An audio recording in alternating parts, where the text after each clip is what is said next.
mujeres que van a la tumba para llevar unas especias aromáticas, porque era la costumbre, y se encuentran con que la roca estaba removida y que Jesús no estaba ahí. Entonces, el Señor tiene una conversación con ellas se quedan, imagínate que vos no vas a ver a alguien resucitado todos los días. Entonces, ellas se quedan sorprendidas totalmente y entonces ellas, en un momento se ve que alguna de ellas hace como el ademán de tocarlo y él dice: no me toques porque todavía no he subido al Padre, dice Jesús. Y una cosa que él menciona es en Juan capítulo 20, en el versículo 17, dice: vayan y cuéntenles a los discípulos, ¿sí? Vayan y cuéntenles, ahí dice, mirá, subo a mi Padre y a vuestro Padre, a mi Dios y a vuestro Dios. Yo me quedé pensando eso, que parece simple, pero es como que ahora Cristo dice: yo soy uno como ustedes, o sea, mi Padre es tu Padre, mi Dios es tu Dios. O sea, que Cristo Jesús diga eso es fuertísimo. Y yo creo que esto habla un poco de la posición que ahora tenemos los hijos.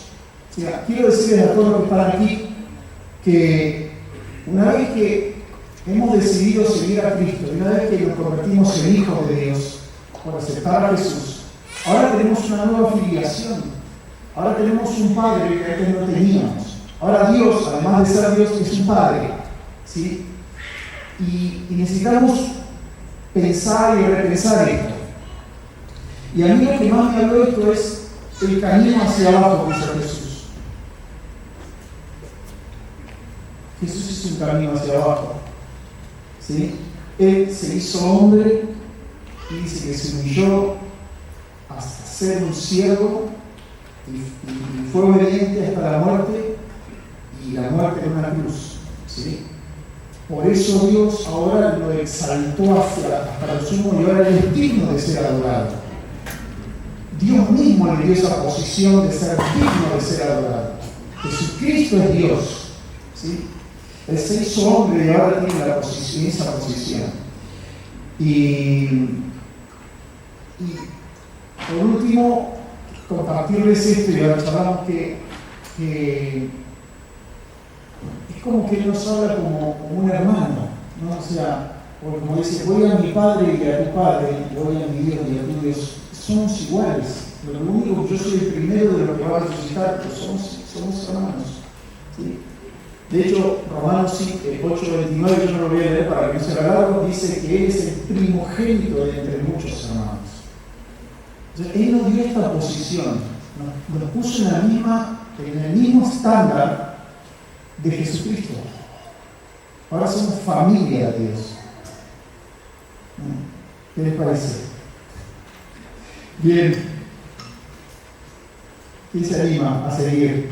Sí, no, justo yo también estaba pensando, ¿no?, lo que implica llegar a Cristo, conocer a Cristo, cuando se comienza a revelar, ¿no?, todas las verdades, y un poquito venía aparejado a lo que vos estabas compartiendo recién, ¿no? Cuando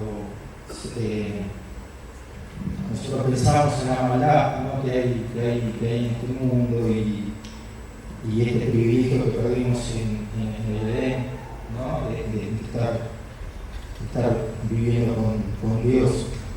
Sí, que ese privilegio lo perdimos a través de un hombre, ¿sí?, y a través de ese hombre, a través de otro hombre, volvimos a tener esta nueva condición en la que hoy estamos, que somos como hijos, ¿no? Esta condición de poder tener un acceso directo al Padre, de poder batallar contra el pecado, contra la muerte, ¿no?, sabiendo todo lo que nos espera, ¿no?, toda la recompensa venidera, y también entender en qué momento de la historia de Dios estamos parados ahora, ¿no? Entonces esa condición que dejó Cristo en la cruz, ¿sí? Esa nueva condición que nos regaló a cada uno de nosotros, ¿sí? hace que ya el pecado ya no tenga dominio sobre nosotros, ¿no? Y caminar con esa confianza, caminar con esa fe. Y nada, es maravilloso este milagro, ¿no? de Cristo. Y no sé, a veces me pongo a pensar lo que Dios cambió en mi vida personal, lo que estoy viendo, lo que está haciendo Cristo en nuestra familia. ¿Sí? Hoy recién hablando mi nietita ahí es algo que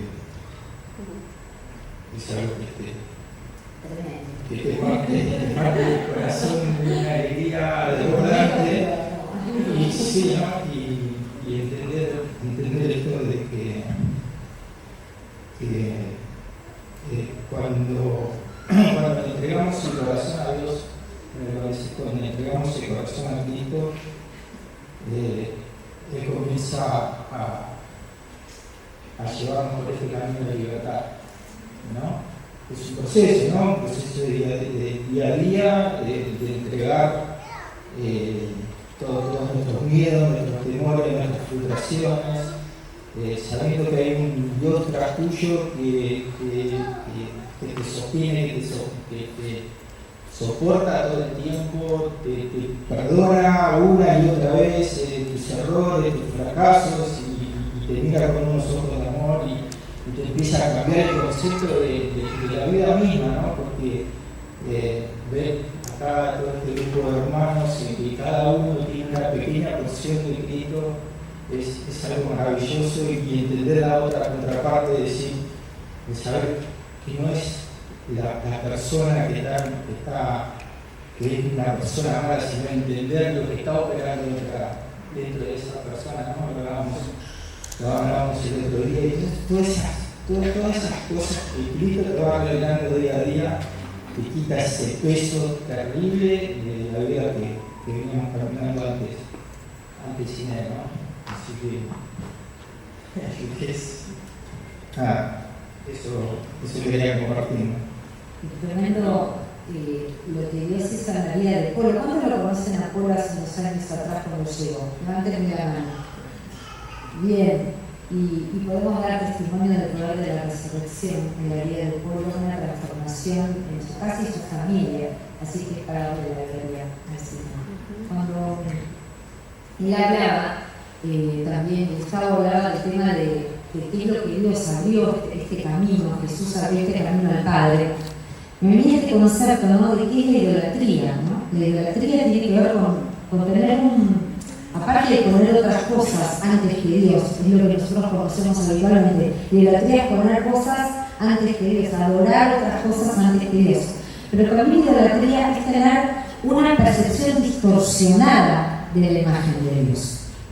Porque nosotros nos contamos historias de cómo Dios es, nos contamos un Dios a nuestra imagen, a lo que nosotros necesitamos, y de alguna manera es lo que hizo el pueblo de Israel cuando subió Moisés a la montaña, y como no bajaba, dijeron: no se está sirviendo Dios de esta forma, ¿no? Que no se comunica o que no hace lo que yo estoy queriendo, y se armaron tamaño becerro de oro, ¿no? Entonces, primeramente creo que es muy importante que podamos tener entendimiento de quién es Dios y cuál es el verdadero Dios. Y hace poco un predicador en una conferencia dijo: perdón, ¿qué hacía Dios antes de la creación? Antes de crearte a vos, de crearme a mí, antes de que existiera todo lo material, ¿no? Ya nos quedamos de claro, ¿qué hacía, no? ¿Qué hacía? Y después, por la palabra, no voy a dar todo él nos contó que Dios tenía su familia, que era Jesús, el Espíritu Santo y él. Y ellos tenían tal comunión entre ellos tres que eran suficientes en sí mismos. eran suficientes en sí mismos. Ellos se completaban absolutamente entre los tres. Era una familia. Dios en su esencia, esto es lo primero decir, ¿quién es Dios? Es un Dios relacional. Es un Dios que todo lo mide a través de relación y vínculo. Por eso cuando conocemos a Dios, entendemos qué es lo que Dios quiere para la iglesia también y para qué mandó a Jesucristo, ¿no? Él estaba en comunión en esta familia ya de antes de la creación. Entonces, cuando Jesús va en Juan 17, no voy a leerlo todo, ¿no? Dice, porque les ha dado a tu Hijo autoridad sobre todo ser humano, y da vida eterna a cada uno de los que tú le has dado. Y la manera de tener vida eterna es conocerte a ti, el único Dios verdadero, y a Jesucristo, a quien tú enviaste a la tierra. Dice, yo te di la gloria aquí en la tierra, al terminar la obra que me encargaste. Dios le encargó una obra a Jesucristo. Él era una familia y dijo, hijo, yo te envío a hacer una obra. Y esa obra tenía que ver con todos nosotros. ¿Y qué es lo que el Señor quería hacer en esa obra?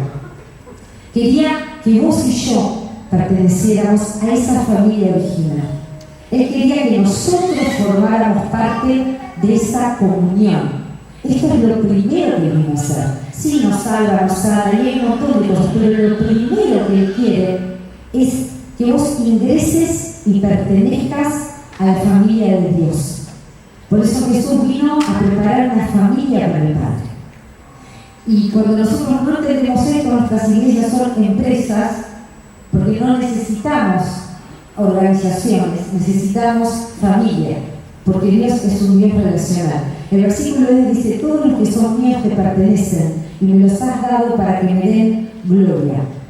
Sigue hablando, pero dice Jesús, te pido que sean uno, así como tú y yo somos uno, es decir, como tú estás en mí, Padre, y yo estoy en ellos, y que ellos estén en nosotros para que el mundo crea que tú me enviaste. ¿Y cuál era el deseo de Jesucristo, hermanos? ¿Qué era lo que Jesucristo le pidió en oración al Padre cuando Él consumó este sacrificio en la cruz?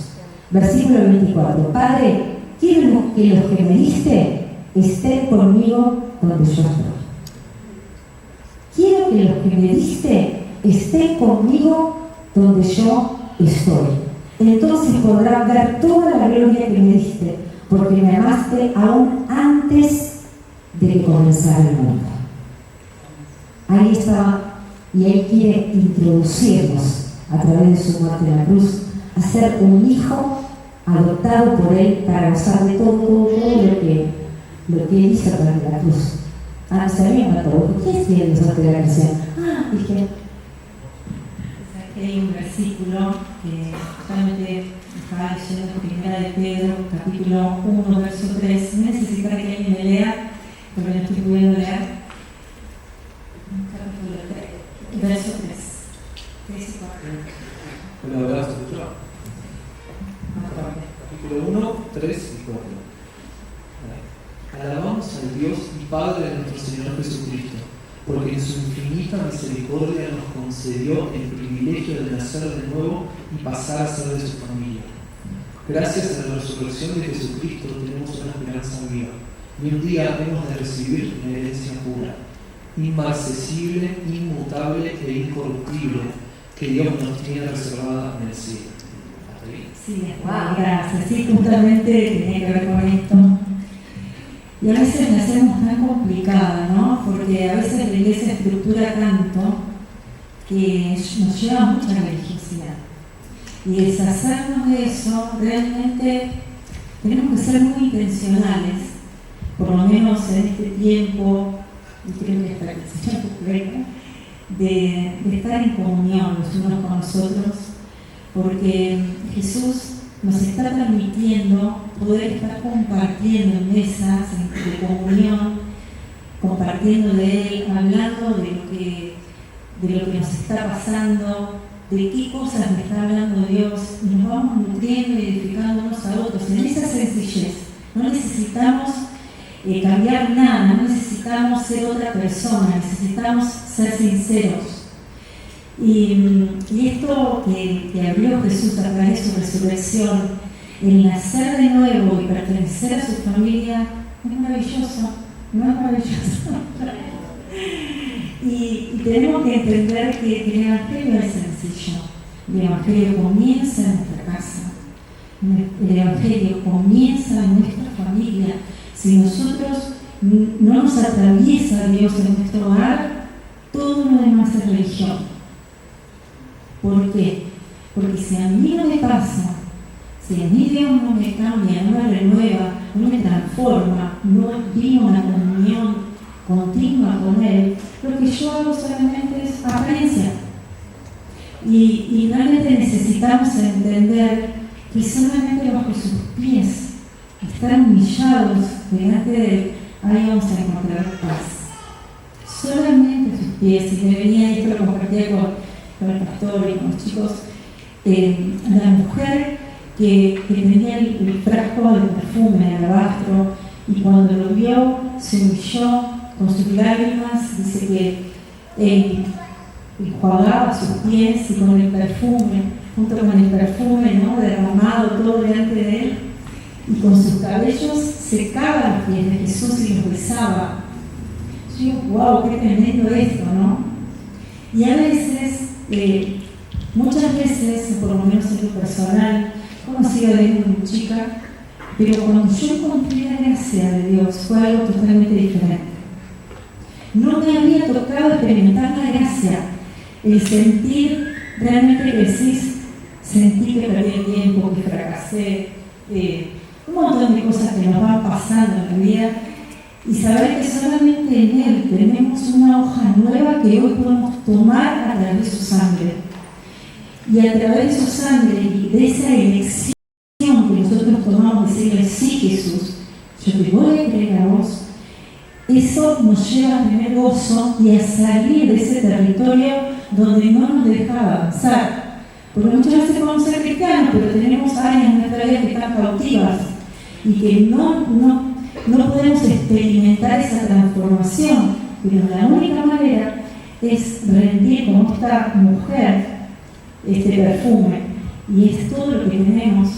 Y el versículo continúa diciendo, porque Jesús le pregunta a Simón, le dijo, le da el ejemplo de los deudores, ¿no?, que uno debía una cantidad y el otro debía más cantidad, y dice, ¿quién amó más? ¿Quién amó más? Al que más se le perdonó es el más ama. Entonces, fíjense que Jesús estaba en ese detalle. Y una de las cosas que le dijo Jesús fue esto. A la mujer le dijo, vete, tus pecados te son perdonados, pero vete en paz. Y esa es la paz que os dio. Fíjense que Jesús hizo esto estando transitando la humanidad nuestra. Y con esa autoridad le pudo perdonar, y con esa autoridad le pudo dar la paz y la nueva oportunidad de vida. Y fíjense nosotros, que hoy miramos para atrás y decimos, vimos que Jesús murió y resucitó, entonces tenemos mayor entendimiento.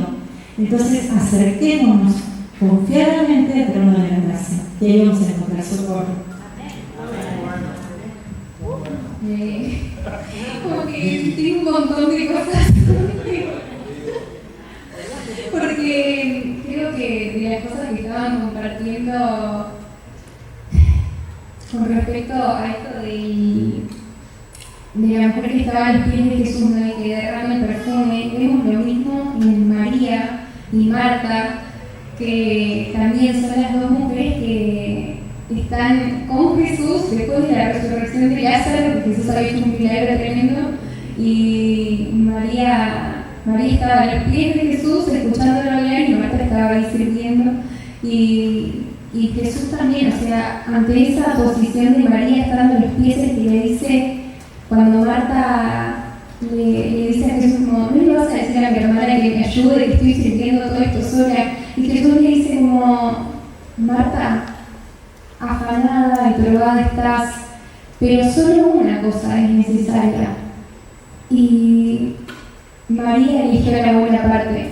Y con esto que estaban compartiendo, creo que el sacrificio de Jesús, creo que al menos en mi vida, una de las cosas más fuertes que me impactó fue que tal vez, como Marta, muchas veces me siento identificada, porque yo también nací en casa cristiana, así que conozco siempre, estuve en iglesia, pero en el momento que creo que más fuerte me impactó el sacrificio de Jesús fue cuando Él me reveló su gracia, porque muchas veces como que tendemos a querer agradarlo por el servicio, como Marta, ¿no? Como buscamos su aprobación por lo que hacemos y terminamos cayendo en religiosidad justamente por eso, porque pensamos que nuestras obras y el atenderlo o hacer cosas que a Él le agraden, pensamos que eso es lo más importante que tenemos que hacer. Y ese versículo es como que en este tiempo me está como impactando, porque es como Jesús le dice a María, como vos elegiste, como que es un acto de la voluntad y podemos elegirlo o podemos no elegirlo, pero María eligió la mejor parte porque solamente una cosa es necesaria. Y eso fue como que en este tiempo me está como enfocando, ¿no? Y relacionado a lo que compartía Rox, creo que esta mañana estaba pensando en esto y me venía el pasaje de Hebreos 10 cuando dice que, bueno, está hablando del sacrificio de Jesús, del poder que hay en su sangre, y dice, por eso, Hebreos 10:5 dice, por eso al entrar en el mundo Cristo dijo, o sea, también de vuelta esto que estaba en el Padre y cuando entró al mundo dice esto, a ti no te complacen sacrificios ni ofrendas, en su lugar me preparaste un cuerpo. No te agradaron ni holocaustos ni sacrificios por el pecado. Por eso dije, aquí me tienes, como el libro dice de mí. He venido, oh Dios, a hacer tu voluntad.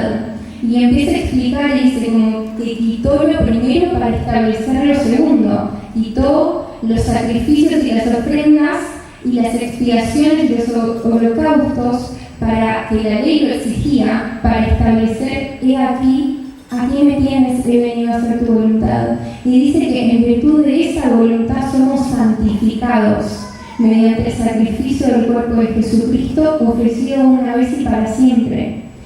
Y pensando en todo esto, relacionándolo también con María y Marta, ¿no? Como ella eligió la mejor parte, María elige la mejor parte porque creo que entiende que esto que Jesús, lo que en Hebreos habla de cuando Cristo, antes de entrar en el mundo, Él dice, si te hubiesen agradado sacrificios y holocaustos, yo te los hubiese ofrecido, pero me preparaste un cuerpo y dije, aquí, acá me tienes para hacer tu voluntad, y es mediante esa voluntad que somos santificados, o sea, es mediante su sacrificio. Entonces eso creo que a mí me libra de la religiosidad, de hacer cosas para agradarlo, de buscar su aprobación mediante el hacer, y me enfoca, no, una cosa es importante, es escucharlo, estar a sus pies.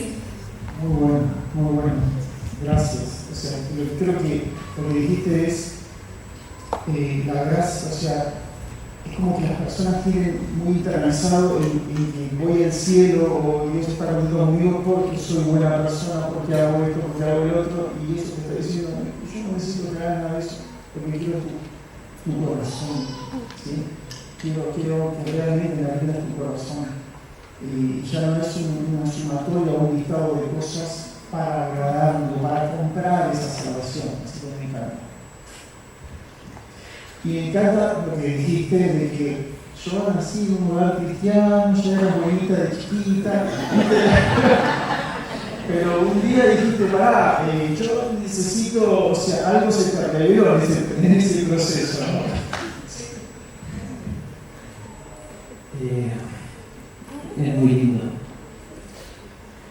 Yo estaba pensando y digo, sigo escuchando, ¿sabes? Que tengo muchas ganas de hablar.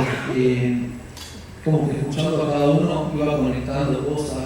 Esto que dijo Vicky cuando empezó, como que no sé qué hablar, iban, no sé, diciendo cosas que estoy leyendo hoy, y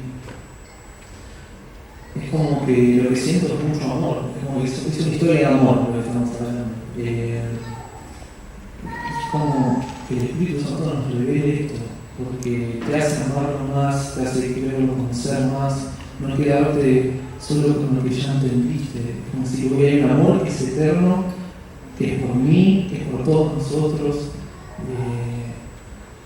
Es muy lindo, es muy lindo. Cuando empezaste a hablar de Romanos, yo me puse a leer un versículo súper conocido, que me fui a la tierra. Yo quería hablar un poco de la consigna, era, no sé, hablar de lo que, no sé, resultados o frutos de lo que la muerte y la resurrección de Jesús trajo para nuestra vida, para la iglesia. Este nuevo pacto, y a mí me venía mucho hablar acerca del Espíritu Santo. Él nos dejó al Espíritu Santo. Es tremendo. ¿Qué dice el Espíritu Santo? Yo quería leer primero esto de Romanos 8:15, que dice que no recibimos un espíritu de esclavitud para estar otra vez en temor, sino un espíritu de adopción. Hemos recibido un espíritu de adopción por el cual clamamos Abba Padre. El Espíritu mismo da testimonio a nuestro espíritu de que somos hijos de Dios. Y si hijos, también herederos de Dios y coherederos con Cristo. Romanos 8, Romanos, la Biblia, pero para nosotros es tremendo, es una bomba. Y me gusta que lo que hace el Espíritu en nosotros es darnos testimonio de que somos hijos y que ahora somos de la familia de Dios, que fue el plan desde el comienzo, que es lo que habló la pastora hace un rato, que es somos de su familia, que es el versículo que después leyó Silvana, y algo que mencionamos la otra vez con Vicky cuando compartimos, que no nos podemos quedar solo en soy salvo, listo, no tengo condenación con mis pecados. O sea, él me reconcilió con Dios para tener comunión con Él, para ser parte de su familia, por eso me puedo sentar a su mesa, puedo participar en los negocios del Padre. Él se comparte con nosotros completamente. No escatima lo más valioso que tiene, por eso nos dio su Hijo. Nos ama tanto, por eso es que es una historia de amor. De tal manera amó Dios al mundo, es como que es increíble. Y después estaba, bueno, lo que leyó en Juan, que estaba leyendo Juan 16, 17, que habla y dice, primero, en Juan 17, que Juan 17 es para que no nos pusimos de acuerdo. No, pero me pareció tremendo porque es la oración de Jesús antes de ser entregado, y empieza diciendo, Padre, la hora ha llegado, y empieza a hablar de los que me diste, los cuidé, los amé, vos me los diste, y yo no soy del mundo y ellos tampoco son del mundo. No te pido que los saques del mundo, sino que los fortalezcas, que los guardes. Su misma misión nos la da a nosotros, el reconciliar. Y ahí ora por nosotros también. Dice, no ruego solamente por esto, sino también por los que han de creer en mí por la palabra de ellos. Ella está intercediendo por nosotros. Y ahí habla eso, para que todos sean uno como tú, oh Padre, en mí y yo en ti, que también ellos sean uno en nosotros, para que el mundo crea que te enviaste. Habla de esta unidad, de esta comunión, y esto de yo en ellos y tú en mí, que creo que algo que hablamos también la otra vez es lo que me imagino un poco, como lo quería decir primero Juan 16, pero que es mejor que yo me vaya porque viene el Espíritu Santo. Él en ese momento estaba con ellos, pero pasó a estar a través del Espíritu. Él está en nosotros, crecer en la conciencia. Y venimos hablando mucho, ¿no? De volver esta esencia, este fundamento de este Dios relacional, de lo más básico, que es Cristo, el Padre, el Espíritu Santo, y ellos en comunión, y ellos habitando en nosotros, y este plan perfecto. Y tantas cosas muchos tal vez han vivido y hemos vivido que nos hicieron tener una imagen distorsionada de este plan, una imagen distorsionada de Dios, una imagen distorsionada de la iglesia y del diseño de la iglesia, ¿no? Desde ese tiempo nos estamos como planteando y replanteando cómo es el diseño de la iglesia, volver a pensar iglesia como está en el original. Y sale todo desde esto, ¿no? Desde esta comunión simple. En Efesios 2, 19 al 22, dice, o sea, ¿qué es iglesia? Según el diseño y de esto, dice, así que ahora ustedes, los gentiles, ya no son unos desconocidos ni extranjeros, ¿no? El Señor ahora nos conoce de la misma manera que Adán conoció a Eva. Cuando habla de conocer, habla de esa palabra, de intimidad absoluta, de ser uno. Dice, así que ustedes, los gentiles, ya no son unos desconocidos ni extranjeros, son ciudadanos junto con todo el pueblo santo de Dios. Son miembros de la familia de Dios. Juntos constituimos su casa, la cual está edificada sobre el fundamento de los apóstoles y profetas. Y la piedra principal es Cristo Jesús mismo. Estamos cuidadosamente unidos en Él y vamos formando un templo santo para el Señor. Por medio de Él, ustedes, los gentiles, también llegan a formar parte de esa morada donde Dios vive mediante su Espíritu. Y esto es el diseño de la iglesia. Y nosotros siendo parte de esa familia que portamos cada uno de nosotros ese Espíritu Santo que Él dejó. Y que somos edificadores del cuerpo de Cristo. Por eso creo que hay que pensar que se nos revele qué es iglesia. La iglesia no es un lugar a donde ir. La iglesia del diseño es un lugar donde pertenecer. Es un lugar donde ser edificadores. No es un lugar que yo visito. Es un amor que el Señor tiene que poner por su obra, por la iglesia, por ese diseño que Él puso para que todos nos edifiquemos mutuamente y que crezcamos en esta porción de Cristo, ¿no? Tan fuerte. Es tanto la carga que tenemos con esto, porque decimos, queremos ser iglesia a la forma que Dios la pensó.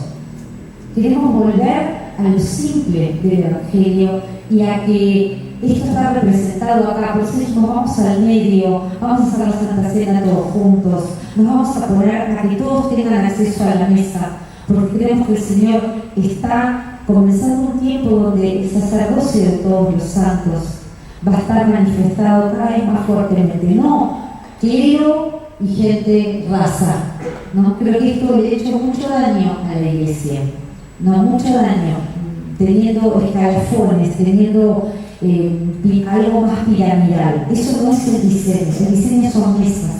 El diseño es un cuerpo donde cada miembro es importante. Es importante hasta la cutícula, porque tiene una función determinada para que todos crezcamos juntos. Y es volver a armar ese diseño. Y tal vez no lo tenemos todo claro, sabemos seguro lo que no es iglesia. Pero creo que tenemos que caminar todos juntos en este tiempo para construir lo que es iglesia, según la palabra. Sí, yo quería decir algo relacionando esto con lo que compartía Vicky. Cada uno tiene su función, pero es como que somos iglesia por la identidad, como el foco ahí. La importancia de cada parte es por la identidad, porque somos parte de la familia de Dios. Y esto de, no sé, como queríamos hace un rato de qué es la oración de Jesús, es que sean uno. Entonces, como iglesia, nosotros, eso es lo que tenemos que hacer, es ser familia, es ser uno con Él y buscar desde nuestra nueva identidad, no desde formas teológicas o doctrinales, o desde gustos, o desde áreas de servicio, vincularme con el otro, sino desde el Espíritu, porque somos uno, buscamos eso, el ser uno en Cristo, Él como la cabeza de nosotros. Bueno, ahora Lo que Él hizo en mí es lo que yo hago. Lo que veo que el Espíritu me enseña, que Él nos enseña todas las cosas, eso es lo que hacemos como iglesia. Que es lo mismo, quería decir esto como que Jesús habla del Espíritu y dice, todo lo que tiene el Padre es mío, por eso dije que tomará de lo mío y hará saber. Habla de que el Espíritu toma de Cristo, toma de su palabra, toma del Padre y nos lo da. Y eso es lo que nosotros tenemos que buscar, ser uno con Él, ser uno con nosotros. A mí me venía esto de que vos dijiste como algo que no es el diseño. Yo creo que en la vida tenemos ejemplos a no seguir, digamos, ¿verdad? Que por ahí te ayuda a decir, esto es lo que yo no quiero, ¿verdad? Y por lo menos yo tengo mi historia desde chico y toda mi juventud, creía en Dios a mi manera, a veces cuando pasaba algo muy grave iba a la iglesia, pedirle a Dios, y ahí, o sea, es como que la concepción que había de la iglesia era toda la gente que no se conocían entre sí, y ahí había uno que te hablaba de Dios, ¿viste? Bueno, eso no es el diseño de la iglesia, lo puedo decir claramente, eso es un ejemplo a no seguir. La iglesia son personas y también Gálatas 6 habla de que la iglesia es la familia de Dios. Viste que la familia, vos no elegís a tu hermano, de repente llegó, ¿viste? Y te busca un lugar, qué sé yo, después llega otro, o alguno llegó y cuando llegas había un montón de gente en la casa, y bueno, se tiene que hacer lugar, pero bueno, es como que Dios junta a personas y dice, estos son los que yo amo, estos son familia.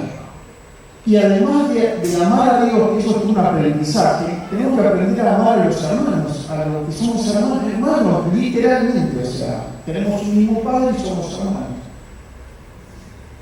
Y en el medio también está el ingrediente que somos bien distintos, ¿verdad? ¿Ok? Y en la familia de Dios, que eso sí se parece mucho más a la iglesia según Dios, ocurren cosas, como en la vida, que tenemos una temporada mala y por ahí después viene una buena y lo puedes compartir con tu familia y hay testimonio y hay situaciones que Dios transforma. Yo puedo dar, a ver, yo hace muchos años que conozco a Dios, al Dios de la Biblia. Yo antes conocía a un Dios que tenía en mi mente. Creo que todo el mundo tiene un Dios en su mente. Pero el Dios de la Biblia lo conozco hace unos años y empezó a transformarme un montón de cosas. Empezó a revolucionar mi vida por adentro, empezó a cambiar todo lo que me rodeaba, empecé a ver milagros en mi vida y empecé a ver milagros en otras personas. Y yo dije, hey, esto funciona, así que yo no voy a seguir siendo el rebeldón que fui y quiero asumir que este es el Dios que tiene un propósito con nosotros. Y hay testimonio, me gustó, por ejemplo, el caso de Mati y de Vicky, eran dos pichones, buenitos de chiquitos, porque bueno, más o menos, no tanto. Pero quiero decir, ellos a pesar de haber nacido en un hogar ya cristiano, ellos también experimentaron el encuentro con Jesús y decidieron seguir a Cristo, ¿verdad? Y por ahí hay otros que conocimos al Señor personalmente, ya de otra forma, bueno, pasó en un determinado momento de nuestra vida, ¿no? Bueno, es eso. Así que bueno, yo quiero, no sé, ¿vos querías preguntar algo? Un poco haciendo mención a la que traías al principio, que trajiste al principio, ¿no? Que hacía Dios que hacía antes, ¿no? Y vos mencionaste esto de que Él mandó a su Hijo, ¿sí? A hacer su obra sobre la tierra, ¿no? Y si me venía esto de que hoy nosotros como hijos, ¿sí? Tenemos que seguir haciendo la obra de Dios, ¿sí? Y esto de entender cuál es su plan, ¿sí? que está revelado en la Escritura, ¿sí? porque Él nos llamó, nos eligió, o sea, no. Yo entiendo eso, no. Muchas veces me pregunto, ¿qué hago acá? ¿Qué hago acá? Dios, Yo me lo pregunto todo el tiempo. todo el tiempo, ¿no? Te llevo conmigo. Sí, pero ¿qué pasó? O sea, hoy que hago sentado en esta mesa, a veces me paran y me dijeron, ¿y qué no tengo para qué que sentado ahí? Sí, son preguntas que me hago siempre, ¿no? O sea, la batalla que tenemos acá. Claro que se la pasó preguntando, ¿estás seguro que sí, cuál, sí? Y esto entender de que somos una herramienta de Dios para su plan, eso a mí me rompió el medio, porque encontré un sentido a mi vida. ¿Sí? Y hoy esto de decir, estamos hablando de iglesia, de comunidad, de cuerpo, de compartir todo este tiempo, estos 5 o 6 años vividos en esta comunidad que Dios me puso, fue algo completamente maravilloso. Dios puso dentro de mí esta urgencia, ¿no? Esta necesidad ya de ser parte de que ella reveló parte de su plan, de decir, bueno, esto llevarlo fuera, ¿sí? Y ahí encontrar el tema, qué es lo que te lleva a servir, ¿no? Y es esa urgencia que pone Dios en nuestro corazón, ¿sí? El ir a buscar las almas perdidas que hay fuera de la iglesia. Entonces, también mi iglesia no es el templo, no es la comunidad, sino la iglesia es lo que somos afuera también, ¿no? Llevar la presencia del Espíritu en todo momento. Y bueno, obviamente, ¿no? Estamos en un cuerpo de carne, muchas veces caemos, tropezamos, una y otra vez nos estamos levantando, pero eso, tener la certeza, la seguridad de que lo que viene es mucho mejor, ¿sí? Entonces, eso es parte del plan de Dios. Es parte del plan de Dios.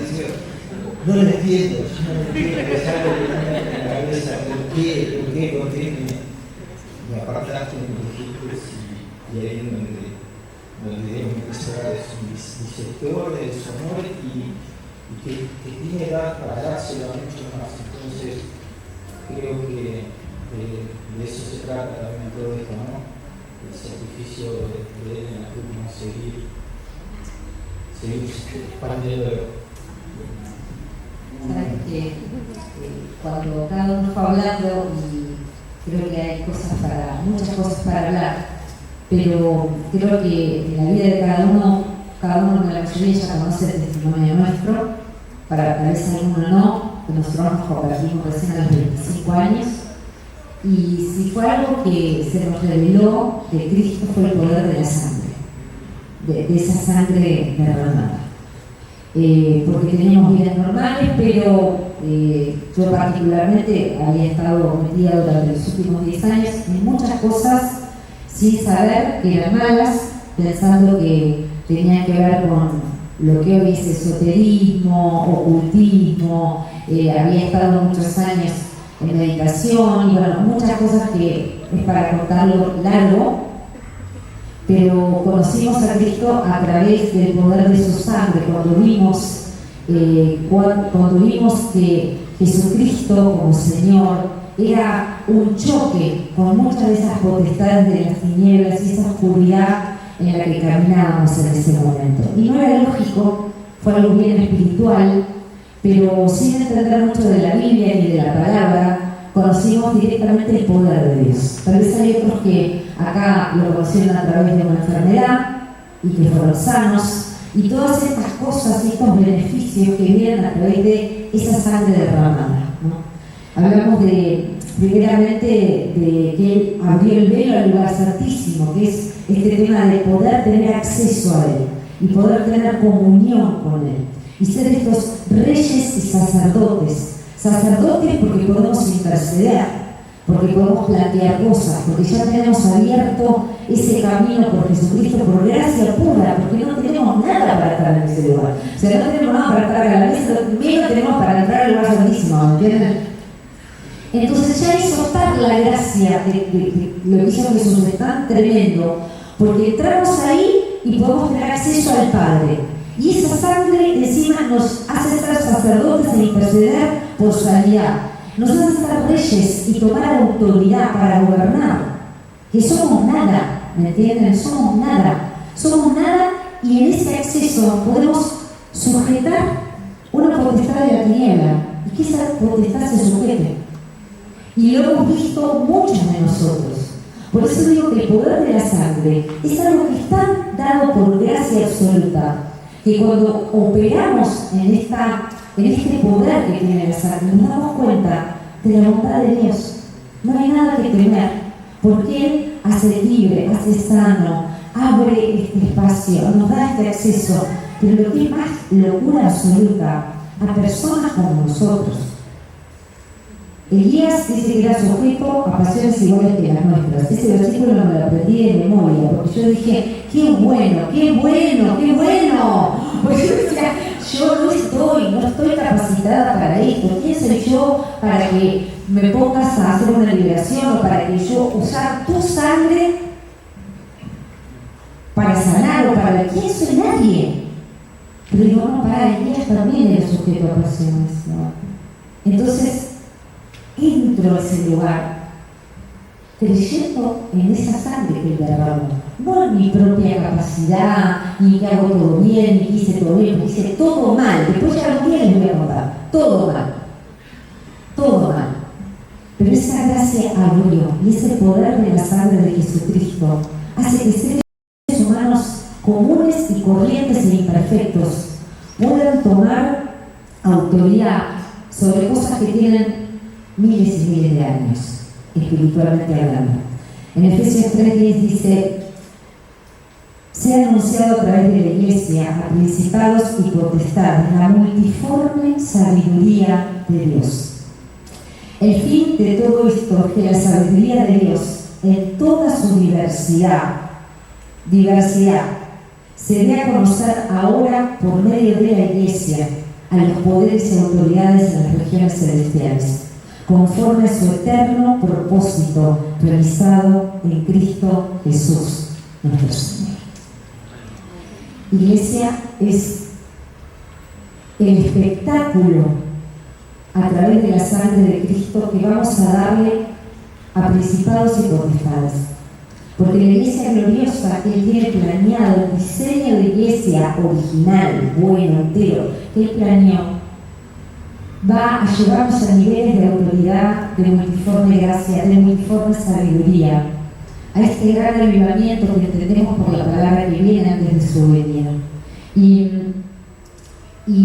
esta sangre, si se nos revela, no vamos a tener temor de avanzar, a ser siervos, en conquistar las cosas que se nos puso por delante, no porque seamos maravillosos en nada, ni conozcamos la palabra como genios, sino simplemente por creer en la fe del poder de su sangre y esa gracia que nos cubre para seguir caminando. Bueno, yo quisiera poder concluir con poder darle un cierre y creo que en un día como hoy podemos recordar algo que la Biblia dice, pero que además tiene un impacto en nosotros. Y esto es algo muy importante que todos necesitamos entender. Las verdades que están en la palabra no se quedan en papel y tinta, sino que es algo que en cierto sentido depende de cada uno de nosotros que sea una realidad, ¿sí? Y que esa victoria, esa conquista que Jesús hizo por haber sido obediente hasta la muerte y luego ser exaltado por el Padre, eso tiene que tener una consecuencia en mi vida, en lo personal de mi vida, en mi cotidianidad, en las decisiones que tengo que tomar, en las relaciones familiares, en los planes que estoy haciendo, ¿sí? O sea, Dios sigue hablando, Dios está vivo y Dios quiere hablar con su iglesia porque ama a su iglesia. ¿Sí? Entonces yo quisiera leer un pasaje solamente y que después podamos compartir la cena del Señor todos los que estamos aquí. ¿De acuerdo? ¿Sí? A mí me parece que este pasaje, que es muy conocido, es tremendo. Les cuento que la iglesia de ese momento había hecho una canción con este pasaje y lo cantaban porque es tremendo. Y dice Filipenses capítulo 2, versículo 5: haya pues en vosotros este sentir que hubo también en Cristo Jesús, el cual, siendo en forma de Dios, no estimó el ser igual a Dios como cosa a que aferrarse, sino que se despojó a sí mismo, tomando forma de siervo, hecho semejante a los hombres, y estando en la condición de hombre, se humilló a sí mismo, haciéndose obediente hasta la muerte y muerte de cruz. Por lo cual Dios también le exaltó hasta lo sumo y le dio un nombre que es sobre todo nombre, para que en el nombre de Jesús se doble toda rodilla de los que están en los cielos y en la tierra y debajo de la tierra, y toda lengua confiese que Jesucristo es el Señor, para la gloria de Dios Padre. Amén. Amén.